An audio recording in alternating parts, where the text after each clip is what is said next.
so much, Gilbert.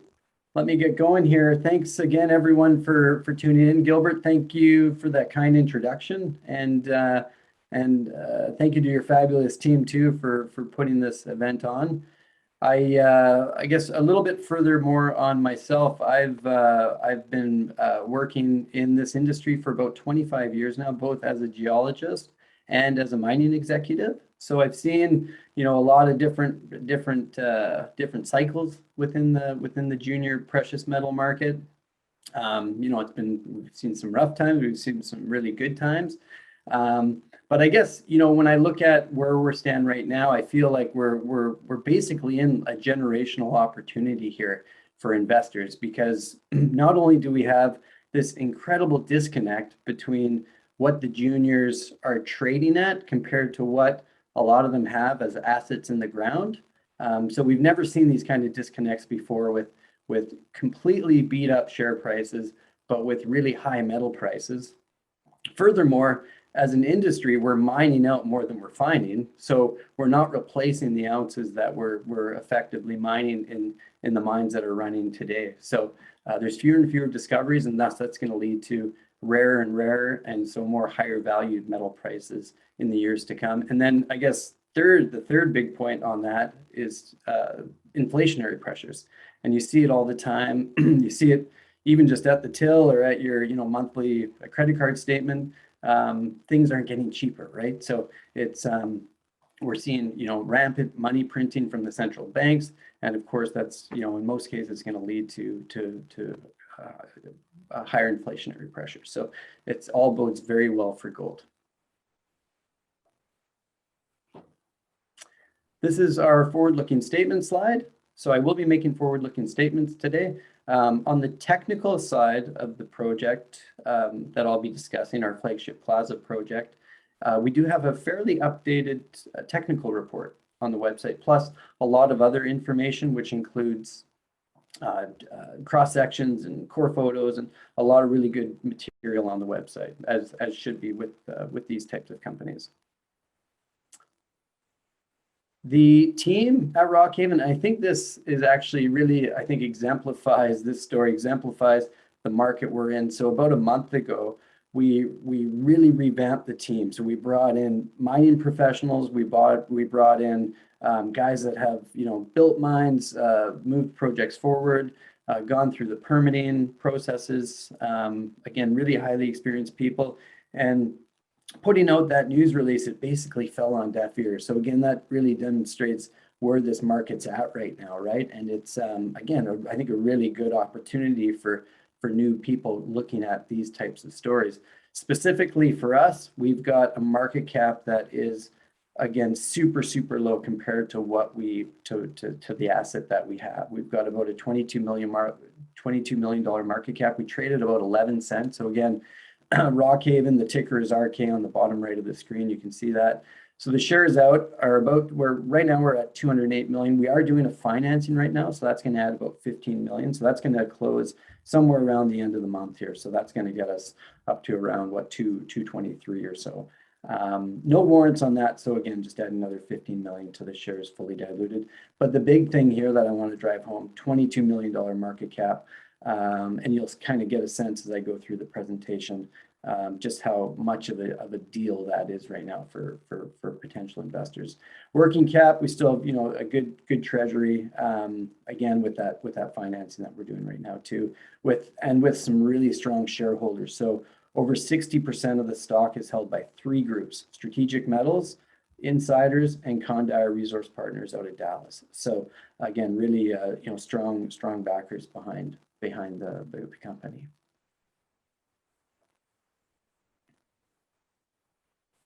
As Gilbert mentioned, there's I think some really awesome key highlights for Rockhaven. So again, as he mentioned, it's road accessible, right? So that's one of the big things for especially Northern Canadian projects to have access. That's key. It's in the Yukon, so a very favorable mining jurisdiction. And it is one of the highest grade plus 1 million ounce gold deposits ever discovered in the history of the Yukon. And of course, Yukon is synonymous with gold, right? So to be able to have, to be able to have found something like this again, is so special, and it, really kind of beats the odds, right? When we're looking at this space, right? We've wrapped economics around the deposit, and it shows really, really well, really, really robust numbers. So almost 400 million post-tax NPV and about 37% IRR, and that's using $1,450 gold and $17 silver. So again, really, really strong, strong economic numbers to go with this project. We own it 100%, and the deposit is royalty free. This is harder and harder to find now, it seems, in this space where you've got an unencumbered asset of this quality. The peer group comparison, I'll get into that. I've got a graph at the end just to really demonstrate that. But again, like I keep hammering home, it's an incredibly undervalued story. And then we're only adding to the story too, adding to both the ounces and thus hopefully the economics in the drilling that we're doing this year. So a big drill program that's actually going on right now as we speak out on site. First off, where do we sit here? So we're within the Northern Cordilleran Gold Province. So again, an extremely well-endowed province. It effectively stretches, you can see the map on the right, it effectively stretches from the Golden Triangle all the way across into Western Alaska, with some of the largest gold deposits ever discovered in the world being in this belt. I've got some of the numbers here. Over 10% of the world's known gold resources is in this belt. More specifically, again, we're kind of right in the middle of that broader belt. If we look more specifically in the belt that we're in, it's called the Dawson Gold Belt, and this is another really important area within the broader gold province. The Dawson Gold Belt hosts the Casino deposit. It hosts the Coffee deposit, which many of you remember was discovered by Kaminak about 10 years ago. White gold's in the neighborhood, and we've got the Minto mine. That's one of the 3 producing mines in the Yukon. That's only about 50 kilometers north of our discovery. But again, we've got a road, which is key. We're just off the highway here, about a 3.5-hour drive from the capital city of Whitehorse. So the nice thing too with the road, there's no helicopters, there's no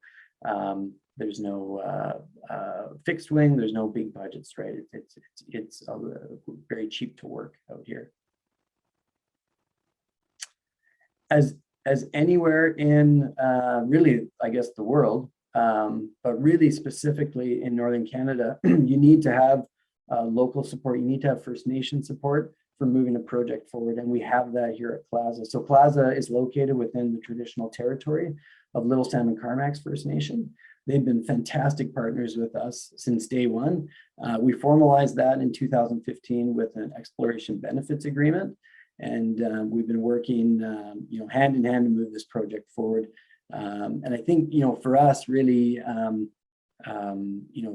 doing a really good job on the ground, but also in hires, jobs training, and then helping out in the community as well. So I think everybody's really happy. You can see the bottom right, that's a picture taken just from a few weeks ago. That's me to the left, and I was giving a tour to the lands department within the Little Salmon Carmacks First Nation. So again, we thank them and the local town of Carmacks for their support through the years. I won't dwell too much on the geology, but I do want to say, we've got a porphyry system and we've got an epithermal system. This is where most of our work, you can see by all the little gray dots, those are drill holes completed to date. We've done a lot. We're at about hole 560 right now, and that's with over 120,000 meters of drilling since we made the first discovery. So it's obviously come a long way, but again, you get a sense, really big targets here and really high grade. Okay, we look at the especially the epithermal part of the system. This is where our resources are focused. Almost 100 grams gold in some of these hits over pretty nice widths, you can see. And again, like I mentioned, there's core photos from across the property on the website, so you can dive further into that. But again, really splashy stuff here.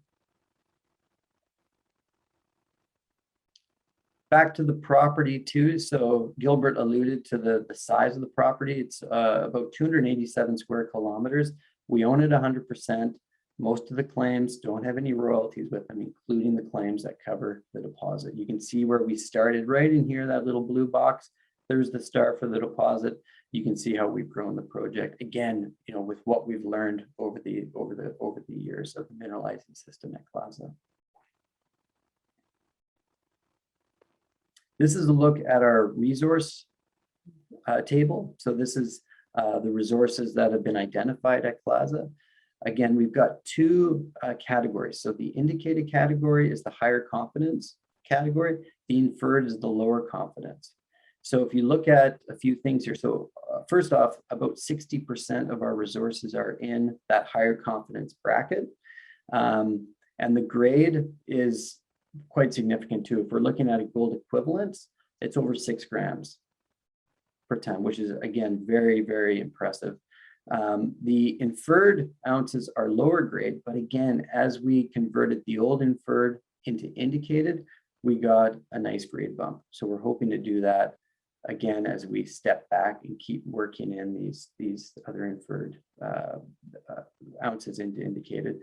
On a global scale, again, we're looking at about 1.62 million ounces of gold equivalent at a 5 gram average. So very impressive resource that we're dealing with.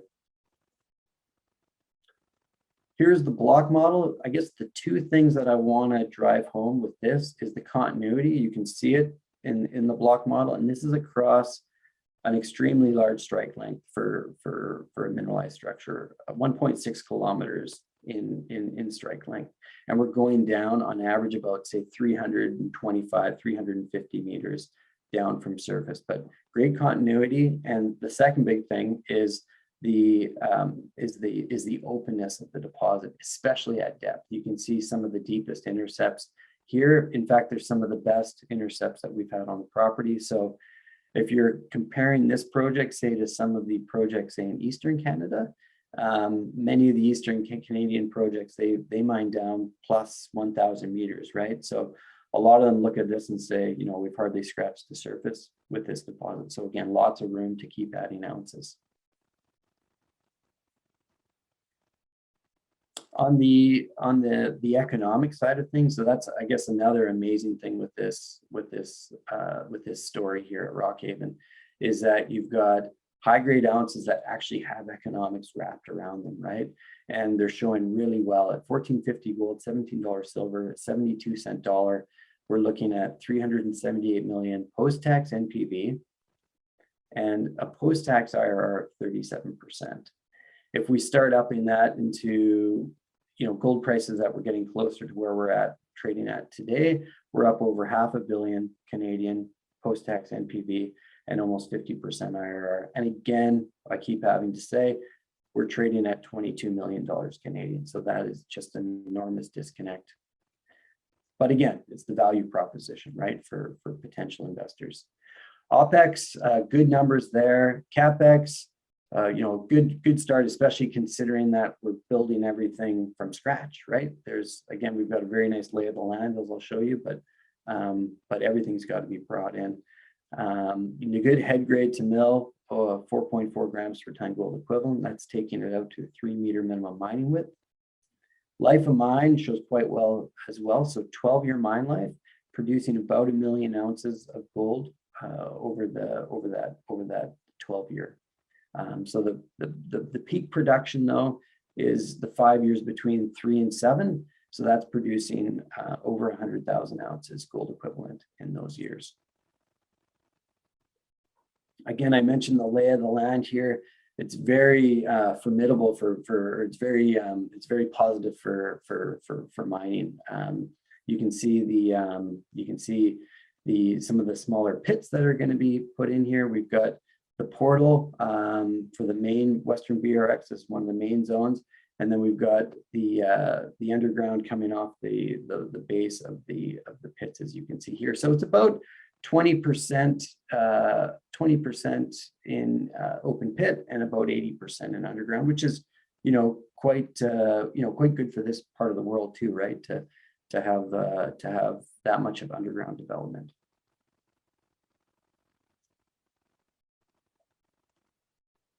The actual processing is really important here at Klaza as well. So we're producing 3 concentrates. You can see the grades of the lead con, very high grade.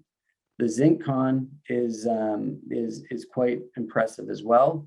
The arsenopyrite con, this is what we're looking at right now. So as envisioned in the economics, the POX is the pressure oxidation is in place right now to again envision right now in the economics in the PEA, but we're looking at the possibility of moving that offsite, and that would bring down the capex. So again, you know, it's still pretty decent on where it stands right now, but if we can get that down, and again, I think we're going to get the production profile up. So those two things together, I think, will only make this deposit look a lot stronger for a potential takeover from the mining company. For catalysts going forward, I'd say in the near term, say in the next, say 2 to 6 months, it's going to be the drill results. So we went out, and again, we're still out there working, but we're doing a very large drill program. It's going to probably come in around 14, maybe somewhere around 14,500 meters.